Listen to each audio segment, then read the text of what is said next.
দেখুন, শ্রমিক ভোট চাই তো এই ব্যাপারে সমস্ত সিদ্ধান্ত নেন না এমপিদের ব্যাপার আছে, কেন্দ্র সরকারের ব্যাপার, কেন্দ্রীয় পার্টির ব্যাপার আছে। তো তাকে যে ব্যাপারে নির্দেশ দেওয়া হয়েছে সেটা উনি পালন করেছেন। তবে এটা ঠিক যে পশ্চিমবাংলার বর্তমান যে পরিস্থিতি আছে, এখানে যে ধরনের রাজনৈতিক গতিবিধি চলছে তার একটু বিপরীত দিশাতে এটা হয়েছে, সেজন্য তাকে টার্গেট হতে হচ্ছে। কিন্তু আমাদেরও রাজ্যসভাতে মেজরিটি চাই। কেন্দ্র সরকারকে যদি কাজ করতে হয়, বিল পাস করাতে হয়, তাহলে আমাদের দুই সভাতেই মেজরিটি লাগবে।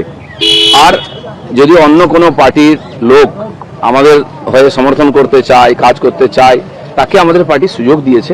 তারা রাজ্যসভার সদস্য ছিলেন, কেবল দলের সিম্বল পাল্টে আমাদের এমপি হিসেবে ওখানে থাকবেন। এই লোকগুলোর সম্বন্ধে আমার বিশেষ জানা নেই। সুখেন্দুবাবু খুব পুরনো লোক, তার সঙ্গে আমার লোকসভায় দু একবার কথাও হয়েছে, কিন্তু তাকে কেউ বদমাশ লোক বলবে না বা এইসব কাজে ওনাদের নাম নাই। আর তিনি একমাত্র ব্যক্তি যিনি টিএমসির নীতির বিরোধিতা করেছেন, আমরাও করেছিলাম, উনিও করেছিলেন, তার জন্য তাকে সাসপেন্ড হতে হয়েছিল। আরজি করে তিনি হৃদয়ের কথা বলেছিলেন, তার মেরুদণ্ড আছে। তো এই ধরনের লোককে যদি পার্টি জায়গা নেয়, সেটা কেন্দ্রীয় পার্টির সিদ্ধান্ত, সেজন্য তাকে সব ব্যাপারে শ্রমিকদাকে টার্গেট করতে হবে এরকম কোনো মানে নেই।